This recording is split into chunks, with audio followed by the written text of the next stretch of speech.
Mesdames et messieurs, bonjour, rebonjour plutôt, et bienvenue au plateau du duel du dimanche, c'est politique. Toutes nos excuses pour ces minutes de retard. Je suis en plateau avec Mohamed Liamidi, acteur politique, qu'on connaît comme porte-parole de Restaurer la confiance. Bonjour. Bonjour Xavier.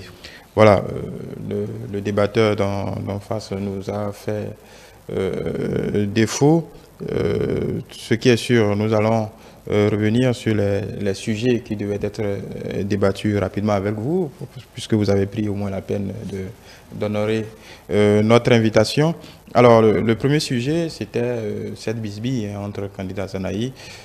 On va dire, pas seulement avec les démocrates, mais candidat Zanaï qui s'en prend à toutes les forces, en tout cas en présence au gouvernement. On sait exactement la quintessence de son discours vis-à-vis du régime de la rupture. Maintenant, il s'en prend systématiquement à tout le monde. La question, qu'est-ce qui fait courir candidat Zanaï? Merci. Je souhaite de Pâques à toute la communauté chrétienne du Bénin et du monde entier, à tous nos amis chrétiens.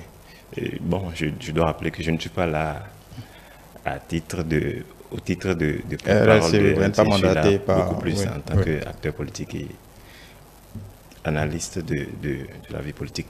Et donc, pour moi, il est clair, ce à quoi nous assistons dernièrement, c'est-à-dire que le tac au tac entre candidat Zanaï de restaurer l'espoir et le parti, les démocrates, ce jeu de tac au tac auquel nous assistons vient du fait qu'en réalité, ils se sont tous fourvoyés.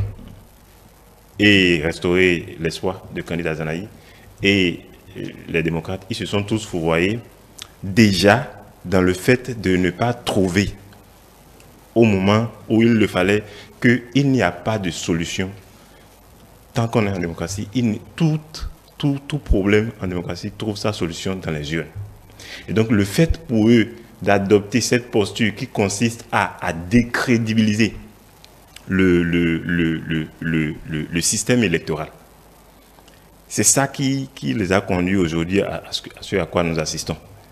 Ils étaient tous ensemble pour dire qu'il ne faut pas aller aux élections, que jamais dans les conditions, avec les lois que nous avons là, que l'on ne pourrait gagner une élection contre le régime en place. Et puis, chemin faisant, les autres, les démocrates, se sont ravisés sans que rien n'ait changé, sans même qu'ils n'aient cru devoir aller vers le peuple, expliquer à ce peuple-là que qu'est-ce qui a changé, qu'est-ce qui n'a pas changé. Parce qu'ils avaient dit qu'on ne peut pas gagner une élection face au régime en place. Et donc, rien n'a changé. Ils sont revenus brusquement pour dire qu'il faut désormais aller aux élections. Donc, si rien n'a changé et que vous revenez pour dire qu'il faut aller aux élections, il faut aller voir maintenant quel est l'enjeu de l'élection. Et c'est restaurer l'espoir de candidat à Zanaï, continuer à dire qu'il ne faut pas aller aux élections, qu'on ne peut pas gagner une élection. Eux, ils se sont ravisés pour dire qu'il faut aller aux élections. Seulement qu'ils n'ont pas tenu compte de l'enjeu. À partir du moment où vous décidez ainsi à aller aux élections, l'enjeu de l'élection pour que les choses changent, c'est que vous puissiez gagner et obtenir la majorité pour que les choses puissent changer. Ce qu'ils n'ont pas, à mon avis, cru devoir bien définir, ou qu'ils étaient emportés par leur ego, et finalement, à l'arrivée, qu'est-ce qu'on constate? C'est qu'ils n'ont pas pu faire grand-chose, ils ont échoué.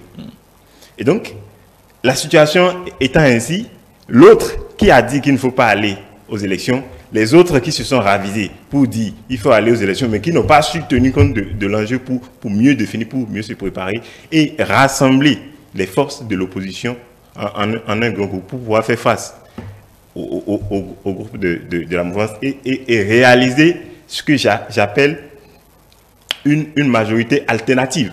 Parce que c'est de là, c'est de 2023 qu'il fallait fallait préparer cela pour 2026.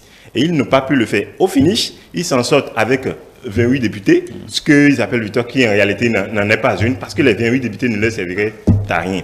Et non seulement ça, partant du fait que pour même participer à l'élection, si les tests devaient être appliqués stricto sensu, c'est qu'on aurait même assisté une seconde fois à une non-participation aux élections du Parti Les Démocrates. Tout simplement Parce que les listes électorales, les listes de candidature des partis ayant été déposées et de façon incomplète parce qu'il y avait des pièces qui manquaient.